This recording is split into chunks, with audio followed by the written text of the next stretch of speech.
Step out of the vehicle! Hands where I can see them!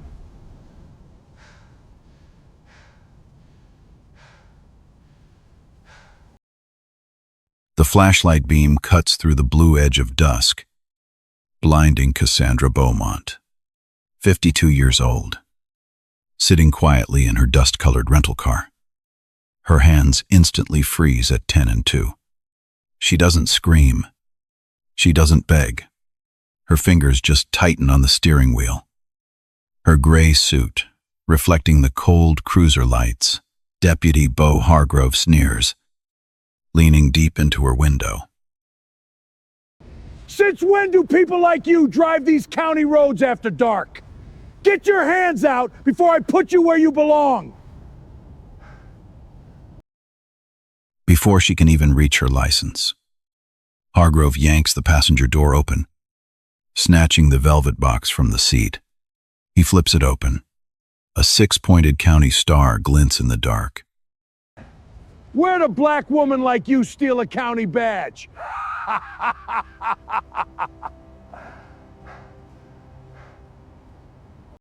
That belonged to my father, Officer Otis Beaumont. Put it back, carefully.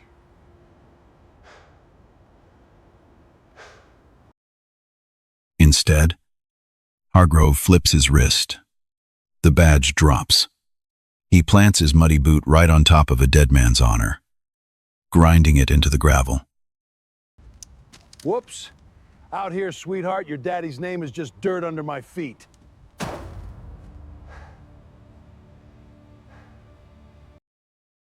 He has no idea. None of them do, because before the moon is all the way up, this exact woman will own the whole county, end a 30-year corrupt reign with a single sentence, and make the man standing on her father's badge remember this night for the rest of his life. A grown man with a badge ground a dead deputy's star into the gravel and called it dirt, and not one soul on that road said a word to stop him. I'm Caleb Rhodes. This is The Long Memory, the channel where we say the names the record tried to erase. And this story stayed buried for 30 years, under a county that was certain no one was ever coming back to dig it up. Let me take you there. Dunmore County sits in the middle of Georgia, where the highway forgets to widen. Pine on both sides. Kudzu, eating the old tobacco barns. A water tower, with the town's name half faded. So it reads, Hollow Cree, if you catch it at the wrong angle, which is the only angle most people ever catch it from, because most people are passing through. If you slowed down and almost nobody slowed down, you'd see a pretty town. A square with a Confederate-era courthouse and a clock that ran 4 minutes fast. Adiner, a hardware store run by the same family for 60 years. A church on the white side of town with a steeple you could see from the interstate. And a church on the black side of town that you couldn't see from anywhere, because nobody ever pointed a camera at it. There was a line in Dunmore County, not on any map. You couldn't survey it. But every soul who lived there could have walked it blindfolded. It was the line between the people who got a warning and the people who got a charge. Between the cars that got waved through the Friday night checkpoint on Route 9 and the cars that got searched down to the spare tire. Between the kid who got driven home to his mama and the kid who got driven to the county jail and booked at 16 for resisting a stop he never should have been in. Here's the thing about Dunmore County that took the rest of the country 30 years to understand. The county kept 2 sets of books. There was the set. Everyone could see the budget, the arrest log, the press releases about community safety, and there was the set nobody was supposed to see. The set written in suppressed complaints and lost dashcam footage and charges that appeared out of nowhere the moment a black man said the words, "I know my rights," and sitting on top of both sets of books for 3 decades was one family. The Tanners had run the Dunmore County Sheriff's Office since before the civil rights movement reached that part of the state. Old Sheriff Earl Tanner pinned on the star in the 1960s and wore it until his hands shook too hard to drive. His son, Royce Tanner, We took the badge in the 90s and never gave it back. In Dunmore County, the Tanner name wasn't just respected. It was the law. In the most literal sense. The way the weather is. The law. The way gravity is the law. You didn't appeal to it. You survived it. No deputy had ever been fired for misconduct in Dunmore County. Read that again. In 30 years, the Tanner Sheriff's Office had received, by the state's own later count, more than 200 citizen complaints alleging excessive force, unlawful search, and racial harassment. Every single one had been investigated by the department itself. And every single one, all 211, had come back with the same 3 words: allegation, not sustained. 211 times the department looked in the mirror and announced it could not find anything wrong with its own face. Numbers like that are easy to say and hard to feel. So let me give you one of the 211. In the spring of 2016, a 16-year-old named Isaiah Webb was walking home from a summer job at the car wash on Route 9 when a Dunmore deputy stopped him for matching a description. The description was young, black, and on foot after sundown. Isaiah did exactly what his mother had drilled into him since he was small. Hands out of his pockets. "Yes, sir." "No, sir," he asked, politely, what he had done wrong. That question, "What did I do?" became, in the deputy's report, failure to comply and resisting. And Isaiah Webb spent the night in the county jail and pleaded out to a misdemeanor he never committed, because his mother could not afford a lawyer and was more afraid of what a trial in Dunmore County would do to a black boy than she was of the plea. The charge followed him like a shadow. It cost him a college scholarship. It cost him 2 jobs that ran background checks. His mother filed a complaint. You already know the 3 words that came back. Isaiah Webb was complaint number 140 in a cardboard box in the trunk of a Buick. And he did not know that box existed. And by the time this story finds him, he had stopped believing anyone, anywhere, was ever going to read it. The black families on the east side of Hollow Creek understood the math, even if they never said it out loud at the dinner table.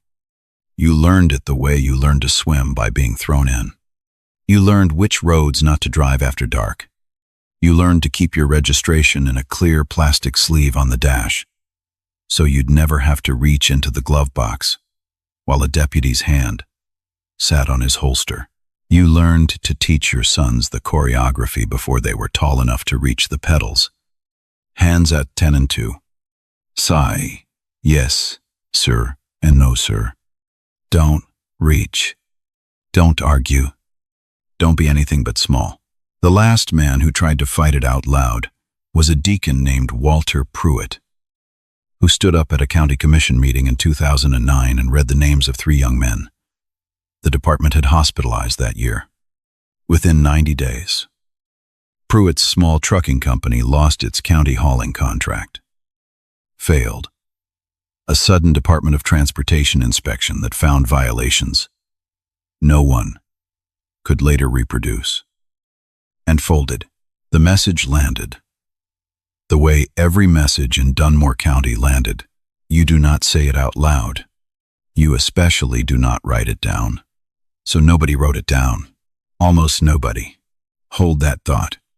Because there was one person in that county who had been quietly writing it all down for 19 years. In a cardboard box she kept in the trunk of her Buick. And the night this story turns, she's going to be sitting in a dispatch chair, listening to a radio call she has waited her whole life to hear. But first, you need to meet the woman in the dust-colored car. And before you can understand her, you have to understand the man whose badge was riding shotgun in a velvet box. His name was Otis Beaumont. In 1977. Otis Beaumont became the first black deputy in the history of the Dunmore County Sheriff's Office. He was 31 years old. Army veteran. 2 tours. Came home with a steady hand and a back that ached when it rained, and a belief naive. His neighbors told him, dangerous. His mother told him that the law could be made to mean what it claimed to mean if enough good men were willing to wear it. They didn't give him the badge because they wanted to. They gave it to him because a federal court order in the 70s made the county integrate its force or lose its funding. And Earl Tanner decided one black deputy was a cheaper bill than a lawsuit. So Otis got the star. He got the second-hand cruiser with 200,000 miles on it. He got the locker at the far end of the bay that nobody else wanted. And he got the particular silence of men who had been ordered to work beside someone they had been raised to hate. Otis worked the east side. Of course he did. They handed the black deputy the black neighborhoods. The way you'd hand a man a shovel and call it opportunity. And here's what Otis Beaumont did with it. And his daughter would not learn the full weight of it for 40 years. He kept people alive. When a young deputy named Royce Tanner, 22 years old, the sheriff's own son, all swagger and no salt, wanted to run in a 16-year-old for mouthing off. Otis got there first and drove the boy home. When a checkpoint on Route 9 turned into a pile-on, Otis put his own body between a handcuffed man and the boots coming his way and said, in a voice the other deputies hated him for, "That's enough." He filed reports that told the truth. He wrote down what he saw. He kept a notebook in his breast pocket, and yes, I'll let that land, because his daughter would grow up to keep records too. And so would the woman in the dispatch chair. Because in a county that lies for a living, the people who survive are the people who write it down. There's one story about Otis Beaumont that his daughter only heard at his funeral, from an old man who gripped her hand at the graveside and would not let go until he'd told it. In 1978, a black teenager. It doesn't matter what his name was. What matters is that he was 15 and terrified and face down on the hood of a cruiser at a Route 9 checkpoint, while 3 deputies stood over him, deciding what to do with him. And Otis Beaumont pulled up and got out and walked straight into the middle of it and put his own open hand flat and gentle on the boy's back and said to the other deputies in a voice the old man could still hear 40 years later, "He's mine. I've got him. Go on home." And then he drove the boy home himself. And on the way, he said only one thing: "You did everything right. They were the ones who were wrong. Don't you ever let them make you believe it was you." That 15-year-old grew up. That 15-year-old was the old man at the graveside, 80 years old, weeping into the hand of a daughter who had not known. He had come to bury the deputy who drove him home and told him the truth on the one night he was certain he was going to die. Otis Beaumont wrote it down for 2 years, and in 1979, the Tanner machine erased him. It was clean. It was the kind of clean that takes practice. A quantity of cash went missing from an evidence locker Otis had access to. A report surfaced typed, signed, dated, placing him at the locker. On a night, he had been home with a newborn daughter and a wife who would have sworn to it on any Bible you put in front of her. Except no one ever asked her to swear. Because the hearing that decided Otis Beaumont's life lasted 19 minutes and called no witnesses for his side. Earl Tanner ran it. Royce Tanner testified. And the file that ended a good man's career, was built by the 22-year-old deputy who had hated Otis for stopping him from being the kind of cop he wanted to be. They took his badge. They took his pension. They put theft in his record where first should have been. And because Dunmore County was the only world Otis Beaumont had ever known, the lie followed him to every job he applied for after, until he stopped applying and went to work at the rail yard loading freight in the dark. A man who had once worn a star, now invisible inside an orange vest. He never stopped saying he was innocent. He said it so often and so quietly that it became less a protest than a prayer. He kept the badge they'd torn off his chest. Not out of bitterness. His daughter would insist on that part. Later, on a witness stand, with her voice breaking only once, but because he could not make himself believe that the truth would stay buried forever. Somebody, he'd tell his little girl, polishing that badge at the kitchen table on Sunday afternoons. Somebody's going to read the real file one day. And when they do, they're going to know your daddy was a good man. He died at 66. Heart. The county he'd tried to serve put nothing in the paper.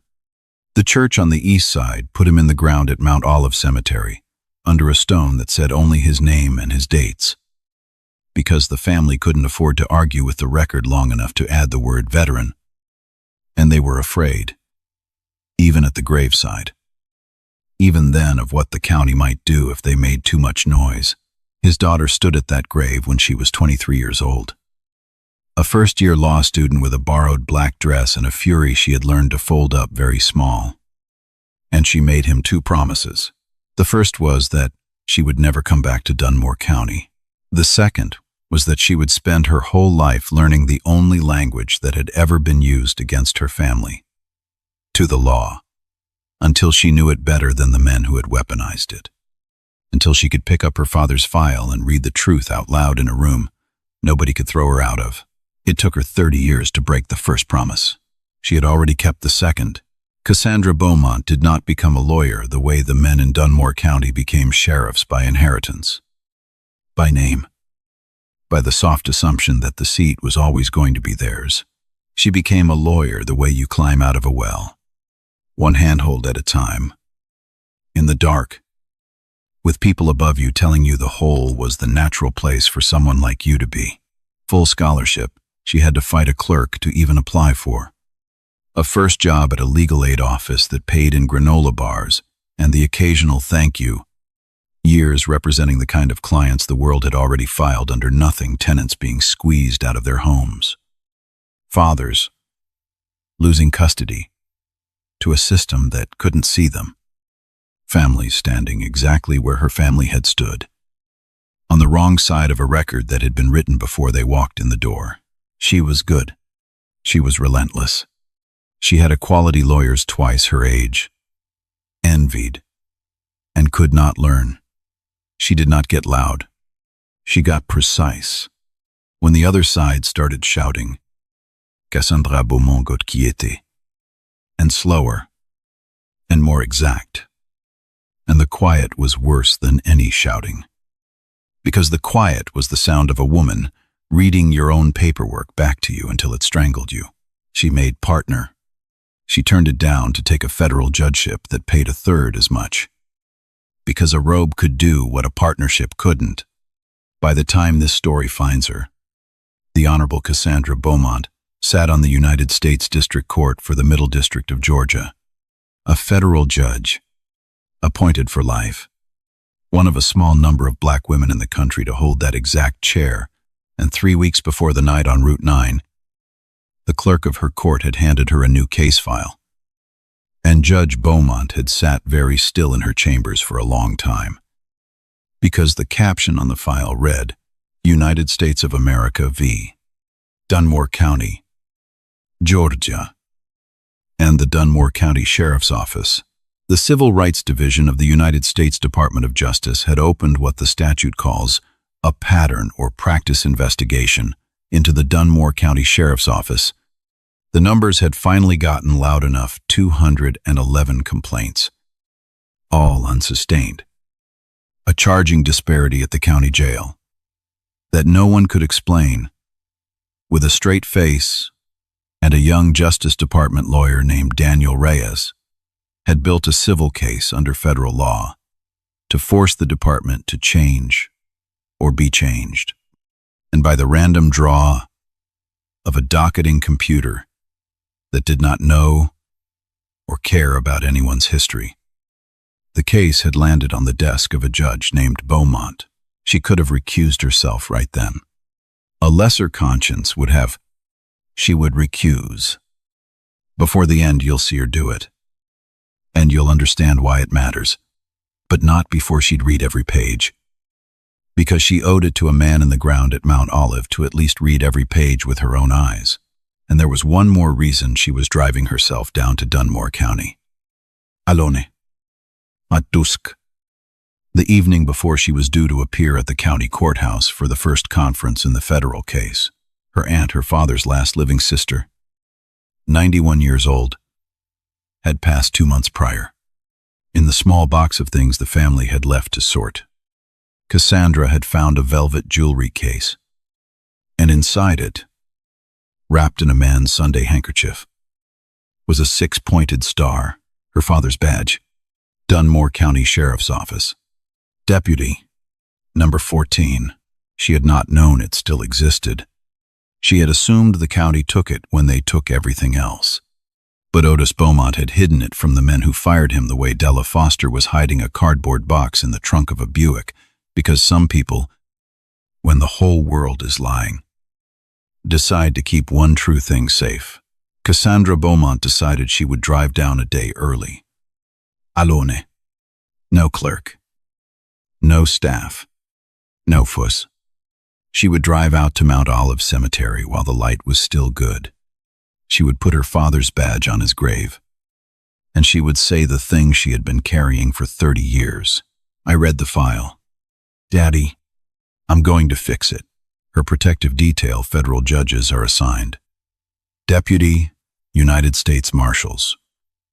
Was set to meet her at the courthouse the next morning. The lead marshal, a calm, careful man named Adrian Vaughn, had wanted to send a car to ride down with her that evening. She'd waved him off. It's a quiet drive. Adrian, she'd said, I've got one stop to make, and I'd rather make it by myself. Adrian Vaughn did not love it, but he made a note of her route and her timing, the way he was trained to, and he told her the words that would matter more than either of them knew in about 3 hours. Judge, you check in with me by 9, or I'm coming to find you. She told him 9. She smiled when she said it. She had no way of knowing she was about to be 20 minutes from a man's flashlight on a county road, with her father's badge in a box on the seat beside her. In a county that had spent 30 years perfecting the art of pretending people like her did not exist. The sun was going down behind the pines when Cassandra Beaumont turned off the interstate onto Route 9. She'd left her sedan at home and rented a car at the airport out of an old habit from her legal aid days. When you didn't drive anything to a poor county that announced you had money, not because she was ashamed of either, but because she'd learned a long time ago that the safest way to move through a place like Dunmore was to be unremarkable. A plain car, a plain coat, nothing that asked a question. The road unspooled the way she remembered it. The same dead gas station. The same crooked sign for a peach stand that hadn't sold peaches since the Clinton administration. The same particular quality of evening light coming sideways through the trees. The light she'd grown up inside of. Gold and green and gone too fast. She passed the turnoff to the east side, where the church she'd been baptized in still stood. And she felt her chest do something complicated. And she kept driving, because the cemetery was the other way. And the light was going. She was 4 miles out of Hollow Creek, doing 2 miles under the limit, when the headlights came up fast behind her, and the bar lit blue. She felt the old thing happen in her body before her mind caught up the cold drop in the stomach. The hands going to 10 and 2 without being told. The choreography her father had taught her on a gravel road, exactly like this one when she was 9 years old. Pull over. Slow. Hazards on. Window down all the way before he gets to you. Hands on the wheel. Sigh. Yes, sir. She pulled over slow. Hazards on. Window down. Hands on the wheel. A federal judge, appointed for life, with the power to put an entire sheriff's office under the supervision of the United States government, sat on the shoulder of Route 9, with her hands at 10 and 2, and her heart going like a girl's. Because no robe in the world unteaches the lesson. A black child Learns on a dark road in the south. Boots on gravel. A flashlight beam swung up and hit her full in the face, and held there longer than it needed to. Deputy Bo Hargrove was 44 years old, and built like a man who'd been the biggest kid in every room since the 4th grade, and had decided that was a personality. He had 19 years on the Dunmore force, 11 citizen complaints, and 0 days of consequence. He did not look at Cassandra Beaumont's face. He looked at her skin, and then he looked at the rental car. And the two facts arranged themselves in his mind into the only story Dunmore County had ever taught him to tell. Step out of the vehicle. Boy, hands where I can see them. She did not move her hands from the wheel. When she spoke, her voice was even and unhurried. The courtroom voice. The one that made loud men nervous. Good evening. Deputy, my hands are on the wheel. May I ask why you stopped me? A second set of boots. Hargrove's partner that night was a younger deputy. 26. 3 years on the job. Named Cody Latimer. Latimer hung back by the trunk with his thumbs hooked in his vest. And there was something in his face already a flicker. A tightness that Cassandra clocked the way she clocked everything. And filed away. Hargrove leaned closer. You'll ask me questions when I tell you to. This here's a high crime corridor. We got reports of a vehicle matching this one. He hadn't run her plate. He hadn't called anything in. There was no report. There was just a black face in a rental car at dusk. And a man who'd been waved through his whole life deciding someone else needed to be stopped. License. Registration. And don't you reach anywhere I can't see. My license is in my left jacket pocket. She said, I'm going to tell you before I reach. The registration and rental agreement are in the glove box. In a folder. I'd like you to retrieve those yourself. Or watch my hands the entire time. Whichever you prefer. It was the calm that did it. Hargrove had a script in his head. And the woman wasn't reading her lines. She wasn't scared enough. She wasn't small. And in Dunmore County, the unforgivable thing, the thing the whole machine existed to punish, was a black person who would not perform their own smallness on command. Out of the car. Hargrove said, Now, I have to slow this part down, because what happens next is the part the county would spend a year trying to call a misunderstanding. And it wasn't a misunderstanding. It was a routine. It was the routine. And the only thing that made this particular night different from 1,000 others on 1,000 dark roads is that this time, the routine was being run on the one person in the state of Georgia who had the power and the patience to turn it into a reckoning. She got out of the car. Slowly. Hands visible. A 52-year-old woman in a gray suit. On the shoulder of a county road. In the headlights of a cruiser. While a man twice her size circled her like she was the dangerous one. This your car? Hargrove said. It's a rental. In my name. The agreement is in the folder I told you about. Rental. He said the word like an accusation. Long way from home. Aren't you? Where are you headed? To Mount Olive Cemetery. To visit my father's grave. Hargrove smiled at that. It was the smile that Della Foster, listening on the radio 20 minutes later, would have recognized without hearing it, because she'd heard it her whole life. That right? He said. Cody, search the vehicle. On what basis? Cassandra asked. Still even. Still slow. You have no warrant, no probable cause, and no consent. I'm declining the search, and I want both of you to understand that I'm declining it clearly. And on the record. On the record. The words a black person in Dunmore County was not supposed to know how to say. Hargrove's jaw set. He stepped into her space until she could smell the coffee and the chewing tobacco. Let me explain something to you. he said, real slow. So it gets through. Out here. I'm the record. He turned. Cody. I said, search it. And here is the first place the story splits open. Because Cody Latimer hesitated. 3 seconds. Maybe 4. A young man with his hand on the door of a stranger's car, who had been told 100 times that this was just how it was done. Looking at a woman who was not crying and not running and not doing a single thing wrong. Saying on the record like she'd said it before. Like she knew exactly where this road led.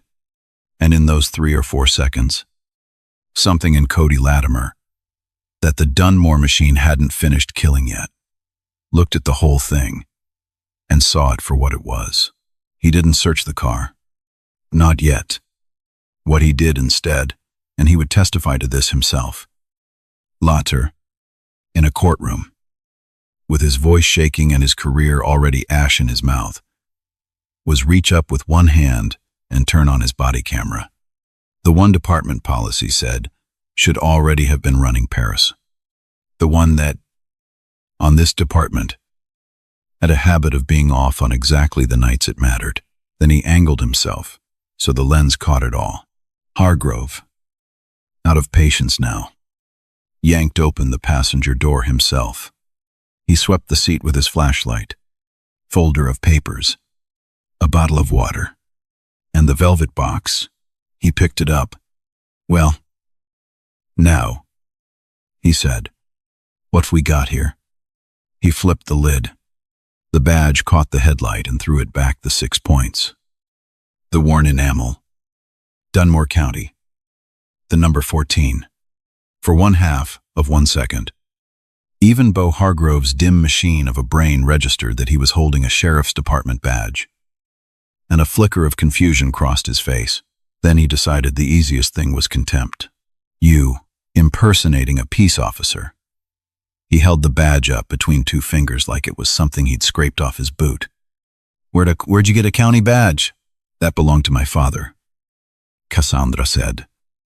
And for the first time all night, something moved under the calm, not fear. Something harder and older. He was a deputy in this county. Deputy number 14. I would ask you to put it back in the box and hand it to me. Carefully. Bo Hargrove looked at the badge. He looked at the woman. He looked at his partner, who was standing very still, with one hand at his chest. And then Bo Hargrove did the thing that ended his life as he'd known it.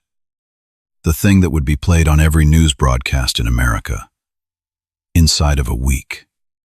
The thing a federal jury would watch 14 times. He turned his hand over, and he let the badge fall into the gravel.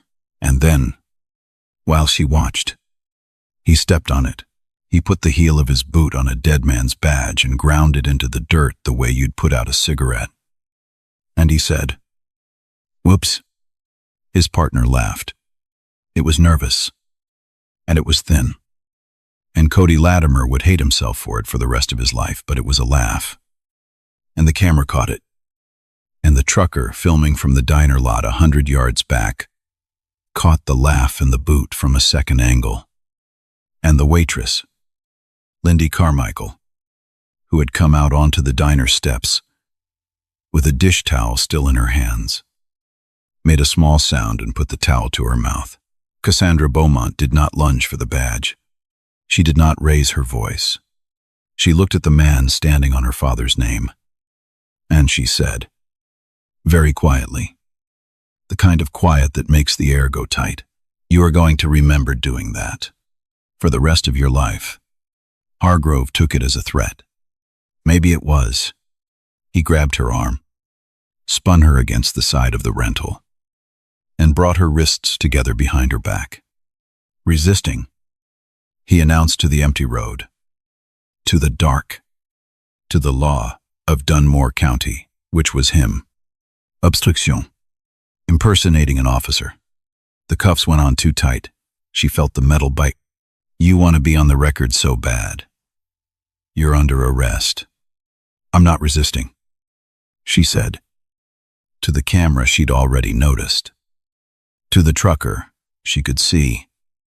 To the God her grandmother had taught her, was always the last witness in the room. I am complying. I want it noted that I am complying. And I want both of your names and badge numbers. My name's Deputy Hargrove. His name's Deputy Latimer. And out here, sweetheart. Those names don't mean a thing to somebody like you. He keyed his shoulder radio. Dispatch. This is Hargrove. Route 9, 4 miles east of town. Got one in custody. We're gonna need a transport.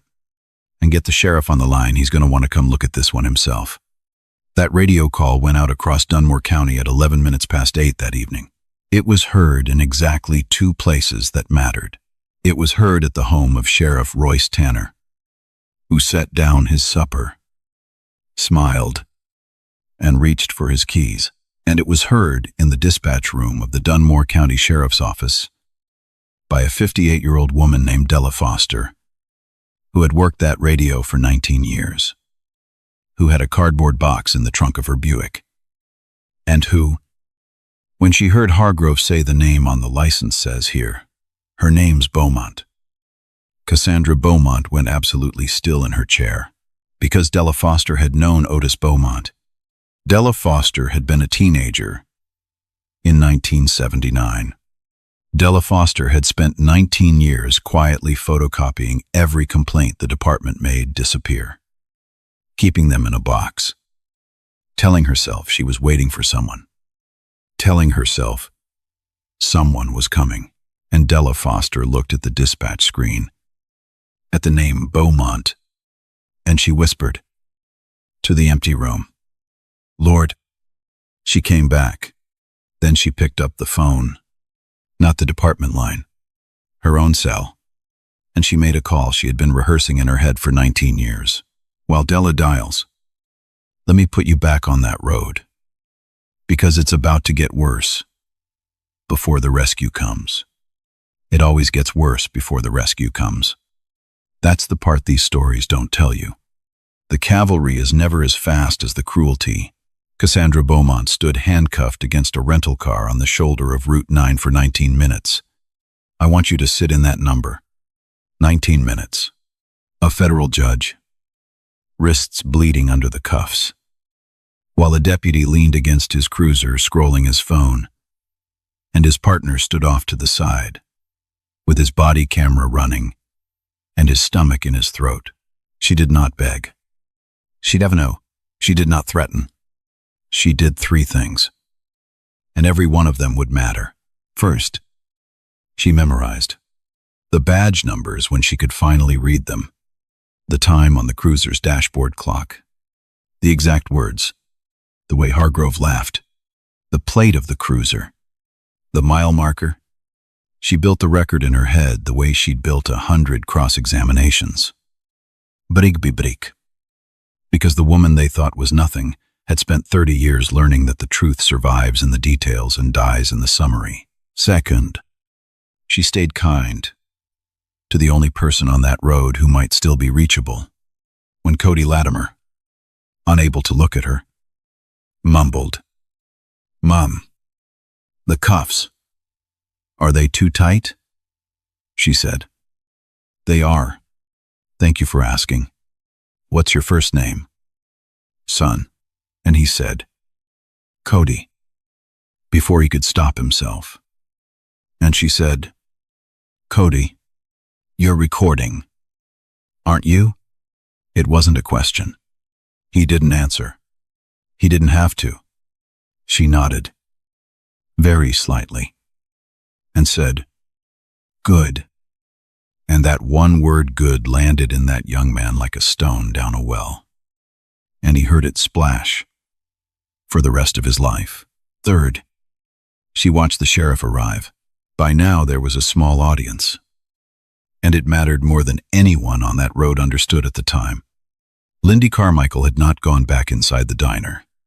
She was a white woman, 50 years old, born and raised in Hollow Creek, and she had watched Dunmore deputies work that stretch of Route 9 her whole life and had always looked away. because looking away was how you kept your job and your peace in a county like that. But Lindy had a daughter now who'd married a black man up in Atlanta, and a grandson she loved past all reason. And somewhere in the last few years, the looking away had simply stopped working for her. So she stood on the diner steps with her phone held up and her hands shaking. And she filmed, beside her, a long-haul trucker named Earl Dockery, who had pulled in for a cup of coffee and gotten something he would carry for the rest of his life. Instead, filmed too. From a second angle, neither of them said a word. Neither of them looked away. The county had spent 30 years making sure there were never any cameras on Route 9. Tonight, between Lindy and Earl and a young deputy's body camera, there were three. The brown SUV came in slow. The way power comes in no hurry. Because it has never in its life had to be. Royce Tanner climbed out, 58 years old. Silver at the temples. The star polished. The belt heavy. The walk of a man who had inherited a county the way other men inherit a watch. He took his time. He looked at the rental. He looked at the handcuffed woman. And Cassandra Beaumont looked at Royce Tanner. And the world tilted. Because she knew that face. She had seen it in a courtroom photograph 30 years before. In a file her aunt kept. Of the 19-minute hearing that ended her father's life. Younger then. Hungrier. But the same eyes. The 22-year-old deputy who had typed the lie and testified to it and stood on Otis Beaumont's career the way his deputy was now standing on Otis Beaumont's badge. Royce Tanner did not know her. That was the part that took her breath. He had destroyed her family. And he didn't even recognize the shape of his own work. To Royce Tanner, she was just another one. Another black face on another dark road. The kind he'd been processing his whole career. Interchangeable. Forgettable. Nothing, and that she would think later. Lying awake in a motel with her wrists wrapped in gauze. The marshals had insisted on that was the cruelest thing the man had ever done to her family. Crueler, even than the lie in 1979. Not the cuffs. Not the badge in the dirt. The not knowing. He had reached into her life 30 years ago and torn the heart out of it.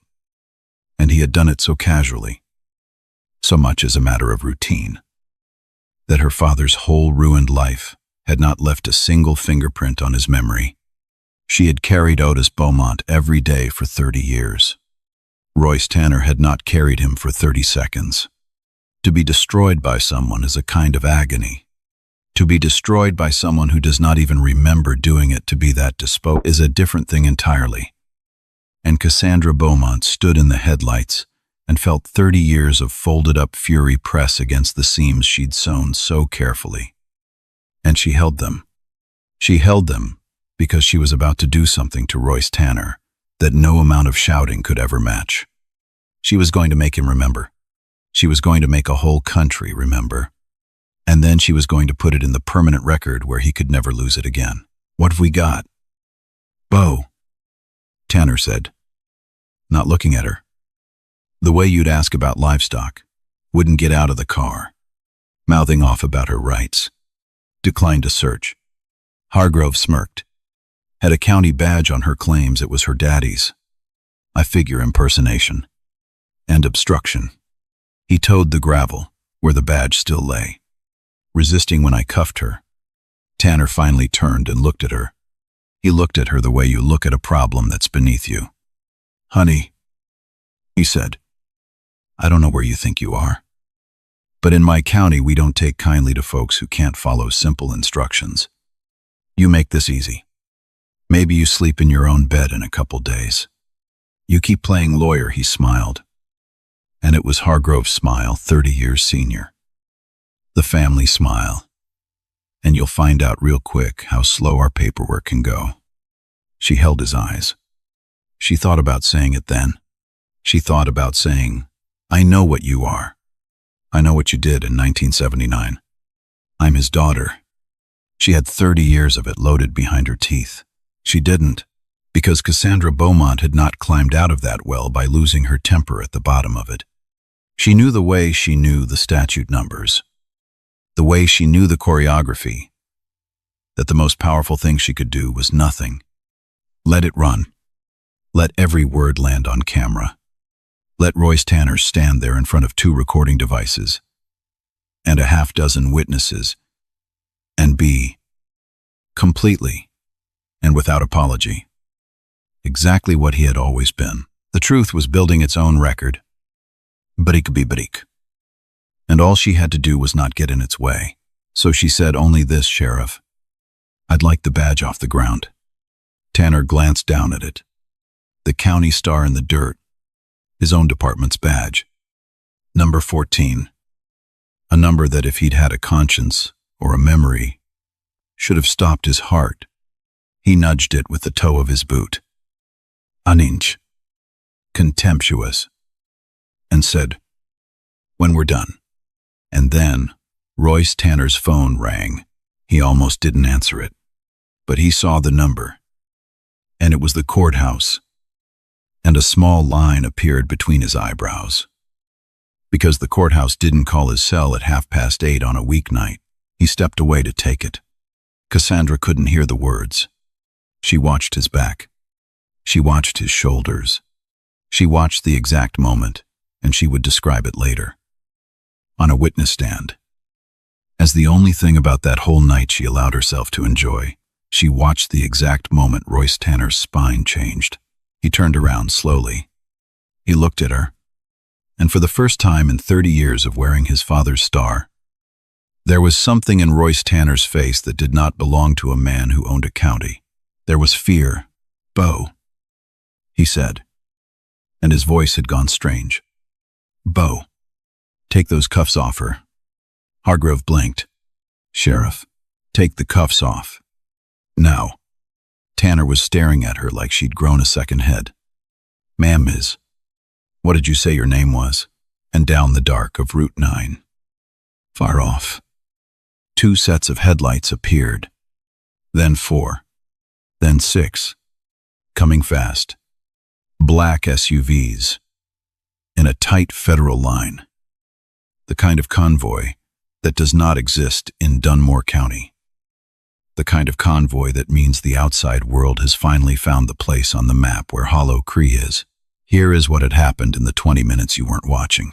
Della Foster had not called the press. She had not called a lawyer. Della Foster, 19 years, a dispatcher, had done the one thing she knew.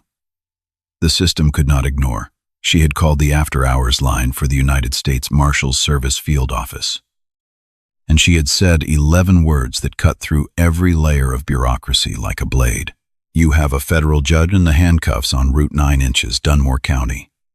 Adrian Vaughn, the lead deputy United States Marshal assigned to protect Judge Beaumont, the man who'd told her, you check in by 9 or I'm coming to find you, had been 30 miles out, settling into a motel near the courthouse. When the call reached him, he had a note in his pocket with her route on it.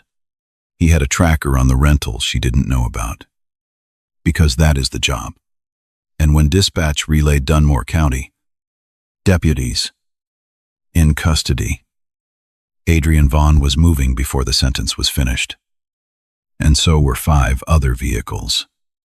Because there is exactly one thing in American law enforcement that gets every badge in a 100-mile radius rolling at full speed in the same direction. And it is the words judge and in custody in the same sentence. The convoy came off the interstate doing 90 Proust. It came up Route 9 with no siren. And every light, which is its own kind of terrifying silence and fire. And it slowed and split and surrounded the scene the way water surrounds a stone. And 12 Deputy United States Marshals stepped out of those vehicles in tactical vests, the white lettering across their backs, unmistakable in the headlights. And the night on Route 9 stopped being Dunmore County's and started being the United States government's Adrian Vaughn walked straight through the middle of it. He did not look at Hargrove. He did not look at Tanner.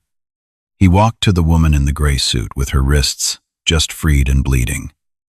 And he stopped in front of her. And he did something that none of the Dunmore deputies had done in 19 minutes or 30 years. He took off his cap. "Your Honor," Adrian Vaughn said, loud enough for every soul on that road to hear it. Loud enough for a deputy's body camera and a trucker's phone and a waitress on the diner steps. "I am so sorry we're late." The word honor went through the deputies like current. Vaughn turned. He had a voice built for exactly this. Level and carrying. For everyone present. "I'll say this once, and the cameras can have it." He gestured to her. "This is the Honorable Cassandra Beaumont, federal judge, United States District Court for the Middle District of Georgia, appointed for life." A beat. He let it sink into Beau Hargrove's face. Watch the color leave it. "She is the judge assigned to the case the United States Department of Justice filed 3 weeks ago. United States versus Dunmore County." Another beat, and this one he aimed like a rifle. "The case about this department. Silence. The kind you could pour into a jar." Hargrove's mouth was working with no sound coming out. Latimer had sat down. Just sat right down on the bumper of the cruiser. His body camera still running. His face in his hands. And Royce Tanner stood in the headlights of 6 federal vehicles and understood, all at once, the full arithmetic of what his deputy had done. They had stopped, searched, cuffed, mocked, and detained for 19 minutes. On camera, the federal judge who held his entire department's fate in her hands. They had thrown her father's badge in the dirt. They had stepped on it, and in the long, perfect, devastating quiet of that moment, Cassandra Beaumont bent down. Nobody stopped her. Nobody would have dared. She reached into the gravel where her father's badge lay ground, into the Georgia dirt, and she picked it up, and she wiped it clean against her sleeve. Slowly, the way her father used to clean it at the kitchen table on Sunday afternoons. And she closed her fingers around it. Then she straightened up, and she turned to Royce Tanner. And for the first time all night, she let him see her whole face. "You don't recognize me," she said. "It wasn't a question. I didn't think you would. You've forgotten so many of us." Ma'am Tanner started. "Your Honor, there's been a Deputy number 14, she said, and held the badge up so the headlights caught it, so the cameras caught it, so the night caught it. The first black deputy this county ever had. You stood beside him for 2 years. And in 1979, when he wouldn't look the other way, you typed a lie about an evidence locker. And you testified to it. And you took this badge off his chest." Her voice did not rise. It got quieter. It got exact. "His name was Otis Beaumont. He died, believing this county would never tell the truth about him." She let that sit. Then she said it. "I'm his daughter, and I want you to hear me clearly. Sheriff Tanner, because I have waited 30 years to say it to your face." She didn't shout. She didn't have to. You stole a good man's name and you called it law. Tonight, in front of every camera on this road, you showed the whole country exactly how you've been able to do that for 30 years. So here's my question, and it's the only one that's ever mattered in Dunmore County. She looked at him. The whole road held its breath. How does a department investigate itself 211 times and never, not one single time, find itself guilty? Royce Tanner had no answer. Of course he didn't. There is no answer. That was the point. The question hung in the air over Route 9, like the first crack in a dam. And every person standing there, the marshals, the deputies, the waitress, the trucker, the woman listening on a dispatch radio 4 miles away, with tears running down her face. Every one of them heard the damn give. This court is going to find out. Cassandra Beaumont said, every file, every complaint, every name you buried, starting tomorrow morning. This county answers to the law. The real one. She turned to Adrian Vaughn. Marshal, I'd like to go to Mount Olive Cemetery now. I have something to deliver. It's 30 years late. And the federal convoy that had come to rescue a judge formed up instead to escort a daughter to her father's grave. Headlights, cutting the Georgia dark. While behind them on Route 9, 2 deputies and a sheriff stood in the wreckage of the only world they had ever known. Finally, completely, on the record, I need to stop here. Because everything I've told you so far is just the night. The night was the spark. What burned is the part that changed Dunmore County forever. And it didn't happen with a convoy or a confrontation. It happened with a cardboard box in the trunk of a Buick. And a woman who'd been waiting 19 years to hand it to someone who'd finally read it. The morning after Route 9, Della Foster walked into the offices of the Justice Department attorney, Daniel Reyes, set up in a borrowed conference room at the federal building, 2 counties over. And she put the box on the table. And she said, I think you've been looking for this. Inside were copies careful, dated, organized of 193 citizen complaints filed against the Dunmore County Sheriff's Office over 19 years.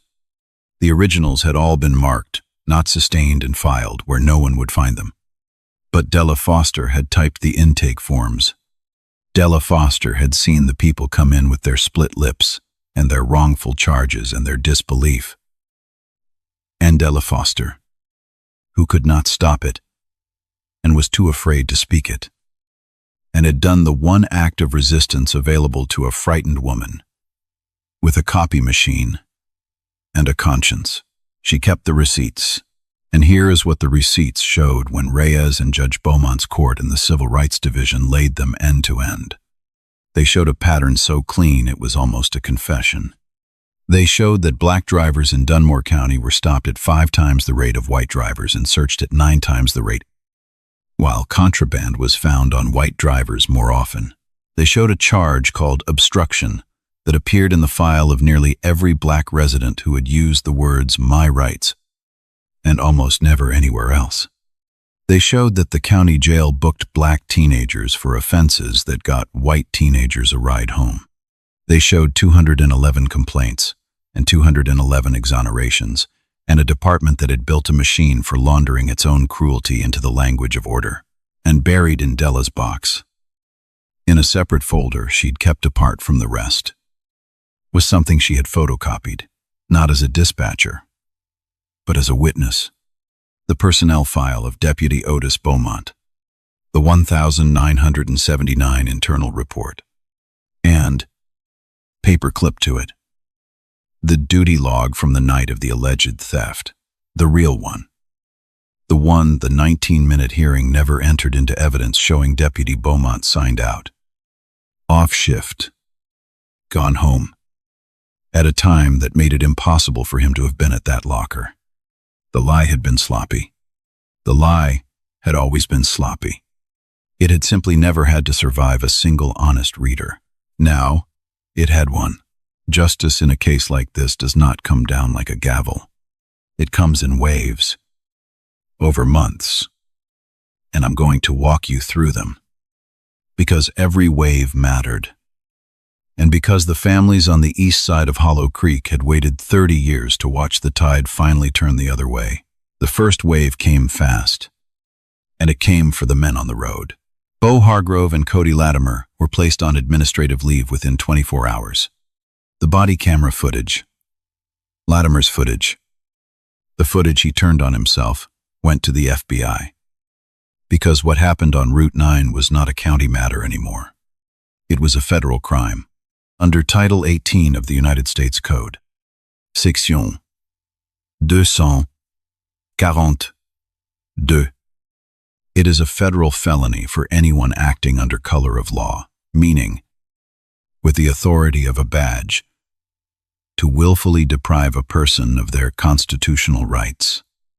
The unlawful search, the false arrest, the use of force on a complying detainee, it was all there. In 3 angles. With timestamps, Beau Hargrove was indicted. He went to trial 9 months later in a federal courtroom, a different one, far from Dunmore, with a different judge, because Cassandra Beaumont had done by then the thing that separated her from every official this story has shown you. The day she realized the criminal case against the men who detained her would land in her own district, she had recused herself. Formally, in writing, she filed it under the federal recusal statute, Section 455, the law that says a judge must step aside from any case where her impartiality might reasonably be questioned. She was the victim. She could not be the judge. It was not a hard call for her. It should never be a hard call for anyone. But I want you to hold it next to Royce Tanner's 211 self-investigations.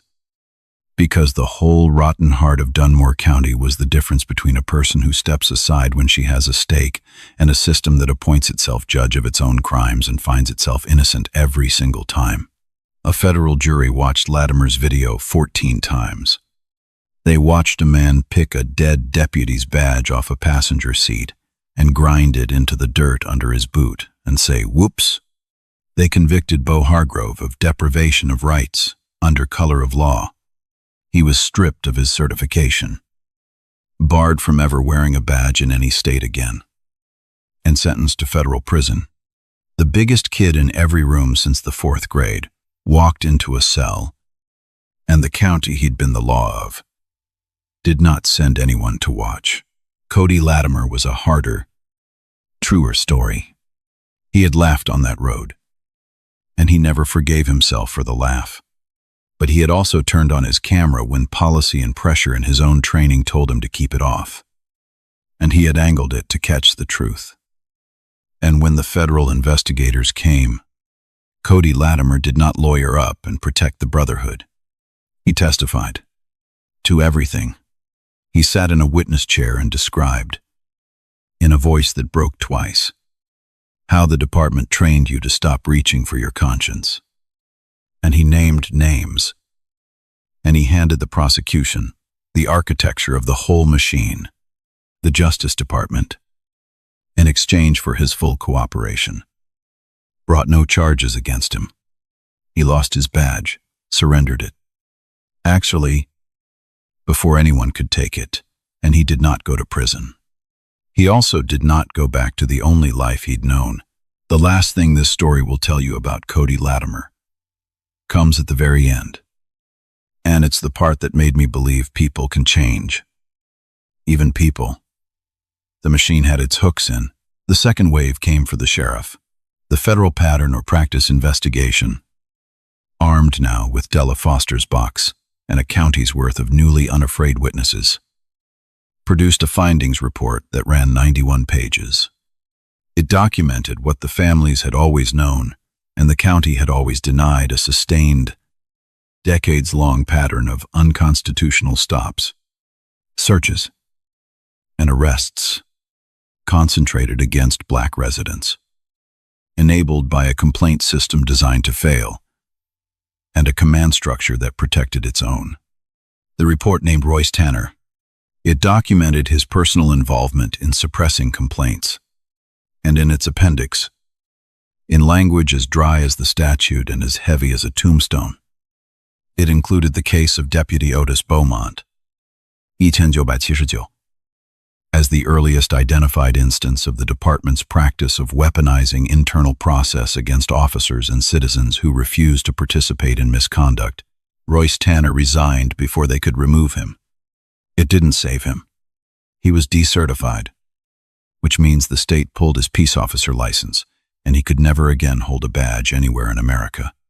He was named as a defendant in the federal civil case, and in a wave of civil suits brought by families whose complaints had finally seen daylight. The Tanner name, which had been the law in Dunmore County since before the civil rights movement, became something it had never been in 3 generations. It became a liability. The third wave is the one I care about most.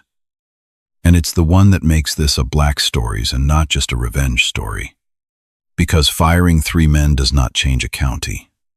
You can cut out the rot and leave the tree. And in a year, the rot grows back. Because the rot was never really about 3 men. The rot was the system and the United States, in the person of a young attorney named Daniel Reyes, and a court that would no longer look away. Changed the system. The case United States v. Dunmore County did not go to a verdict. It went to a consent decree, a court-enforced agreement, with the weight of federal law behind it, in which the county agreed to be remade. A FEDERAL monitor, independent, was appointed to oversee the Dunmore County Sheriff's Office for a period of years, with the power to walk into any office, pull any file, and report to the court. And the decree rebuilt the machine from the studs, body cameras, on every deputy, recording every stop, with criminal and disciplinary penalties for failing to activate them. The exact policy Cody Latimer had quietly violated, in the only good way, by turning his on, an early warning system that flagged any officer accumulating complaints, instead of a system that buried them. A complaint process run by people who did not work for the sheriff, so that the department could no longer be the sole judge of its own conduct. Mandatory tracking of the race of every person stopped, searched, and charged. Published quarterly, in public, where the math could no longer hide. A complete review of the county jail's charging practices and the dismissal. This is the part that made grown men weep in the church on the east side. The dismissal of a backlog of obstruction and resisting convictions that the review found had no business existing. Convictions that had followed black residents around for years, costing them jobs and housing, and the simple ability to be believed. Isaiah Webb complaint number 140. The boy who'd asked a deputy, "What did I do?" and lost a scholarship for the asking, got a letter that summer, informing him that his conviction had been vacated and his record cleared. He was 23 by then, working nights. The scholarship a decade gone. He drove to the courthouse to read the order with his own eyes, because he could not make himself believe a letter from Dunmore County could ever say something true. He stood at the clerk's window and read it twice. Then he walked outside and sat down on the courthouse steps, under the clock that ran 4 minutes fast. And he called his mother, and for a long while, neither of them could get a single word out. Some debts a county can never pay back. Dunmore paid what it could, and the decree created something Dunmore County had never had and had been violently determined never to have. A civilian oversight board. 9 seats. Real subpoena power. A majority of them filled by the people who had spent their whole lives on the wrong side of the invisible line. The deacon's daughter, Walter Pruitt, the man whose trucking company they destroyed in 2009, for reading 3 names out loud. His daughter took a seat on that board. Della Foster took a seat on that board. The frightened woman with the copy machine sat down. At last, at the table where the decisions got made. And she was not frightened anymore. The water tower still says Hollow Cree. They never did fix it, but the county under it is not the county it was. Let me take you back to the cemetery, because I left you there, and I owe you the rest of it. The night of Route 9. After the convoy, Cassandra Beaumont walked through the gate at Mount Olive with Adrian Vaughn, a respectful distance behind her. and she found the stone with her father's name and his dates, and nothing else. To the stone, the family had been too afraid and too poor to add a single word to. She knelt down in the grass in her gray suit. She took the badge out of the velvet box, and she pressed it into the earth at the base of the stone. The 6 points up. Dunmore County. Number 14. Catching the last of the headlights, I read the file. "Daddy," she said. Quiet. For him, it was always a lie. They know it now. Tomorrow, the whole country's going to know it. Her voice caught. Once. The only time it caught that whole long night. "You were a good man. You were the first. And I'm going to make them write it down." She made them write it down. 14 months after Route 9. To a different kind of crowd gathered at the Dunmore County Courthouse.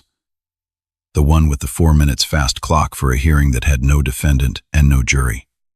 It was a hearing to correct a record. Cassandra Beaumont did not preside.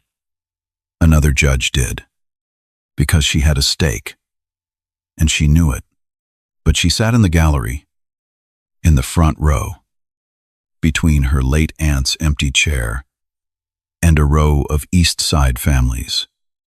And she watched as a judge of the state of Georgia formally vacated the 1,979 internal findings against Deputy Otis Beaumont, expunged the word theft from a dead man's name, and entered into the permanent record of the county the duty log that should have ended the lie before it began. And then the judge read a line that Daniel Reyes had fought to have included, and that the new oversight board had insisted upon, and that the county chastened, watched. Remay did not dare refuse. Deputy Otis Beaumont, the first African-American law enforcement officer in the history of Dunmore County, served with distinction and integrity, and was wrongfully terminated as a direct result of his refusal to participate in unconstitutional conduct. The county acknowledges this injustice and expresses its profound regret. The East Side Church Choir was in that courtroom. They were not supposed to sing in a courtroom. They sang anyway. Low. Just a few bars. The kind of sound that comes up out of people who have waited their whole lives. And no bailiff in the new Dunmore County would have dreamed of stopping them. They put a new stone at Mount Olive that spring. It has his name, and his dates, and beneath them, in letters deep enough to last, Otis Beaumont, Deputy, the first. He wrote it down, a few last things. Because you've come this far, and you've earned the whole truth. Beau Hargrove is in federal prison. He files an appeal every year. The video does not get less damning with time. Royce Tanner lives outside Dunmore County now. He sold the house. His father left him. He cannot work as an officer anywhere in America. The county he ran for 3 decades took his name off the squad room wall, where a small brass plaque had hung since the 90s. The wall is not empty. Though, they put up something else. They put up a photograph of Deputy Otis Beaumont, in his uniform, badge number 14 on his chest, standing straight, looking at the camera, like a man who believed the law could be made to mean what it claimed. Every deputy in the new Dunmore County walks past Otis Beaumont's face on the way to roll call. That was the Oversight Board's idea. De La Foster's. Specifically, she said the department needed to look at him every morning and remember what it cost to bury a good man, and what it finally cost to dig him up. Della Foster retired from dispatch and serves full-time on the Oversight Board. She keeps a new box now. This one isn't hidden. It sits on a shelf in the board's office. And it holds the complaints that the new system sustains, the ones that lead somewhere, the ones that change things. She says it's a lot lighter than the old box. She says she hopes one day it'll be empty, and she'll have nothing to do. And that'll be the best day of her life. Cody Latimer went back to school. He's 29 now. He works for a nonprofit that trains police departments on misconduct reporting and intervention, the duty to intervene. It's called The Thing He Failed to Do for 19 Minutes on Route 9, and has spent every day since trying to teach. He has told the story of that night to rooms full of young officers more times than he can count. He never softens his own part. He always tells them about the laugh, and he always ends the same way with one word a woman in handcuffs said to him. Good. When he turned his camera on, he tells them that's the whole job. That sometimes the only thing standing between cruelty and the record is one person willing to point the lens at the truth. And Cassandra Beaumont went back to the Middle District of Georgia. Back to her docket. Back to the work. She still has her father's badge. It sits in a frame on the wall of her chambers now, beside her own commission. The two of them, side by side, the badge they tore off a man for telling the truth, and the robe his daughter earned to finish what he started. 3 generations of a family the county tried to erase, and one of them holds a federal seat for life. And the record finally reads the way it always should have. She gives one speech a year to the incoming class at a law school that once would not have admitted either her father or her grandmother. She tells them about Route 9. She tells them about the box in the trunk of the Buick. And she tells them the things she learned at her father's kitchen table on Sunday afternoons, watching a wronged man polish the only proof he had that he'd ever been somebody. The system, she says, I will tell you it's already fair. It will investigate itself and find itself innocent. It will bury what it can and forget the rest. And it is counting. It is always counting on no one ever coming back to dig. So come back. Learn the language. Read the file no one wanted read. Write it down. And when they tell you that you're nothing, that you don't belong on this road, that the record is whatever the man with the badge says it is, pick the badge up out of the dirt, wipe it clean, and ask the one question they can never answer. I need to tell you something before we go. My grandfather drove a delivery truck through 3 counties in the South for 31 years. And in all that time, he never once got a speeding ticket. Because he never once drove a single mile over the limit. Because he was afraid. Every single day. Of exactly the road you just watched. He kept his registration in a clear plastic sleeve taped to the dash. He taught my mother the choreography. And she taught me. And I'm not so old. And I learned it before I learned to ride a bike. Hands at 10 and 2. Sa yesir. Don't reach. Don't be anything. He died. Believing the road would always belong to other people. He was wrong. It took too long. And it cost too much. And it is not finished. But he was wrong. And people like Otis Beaumont and Della Foster and Cassandra Beaumont are the reason he was wrong.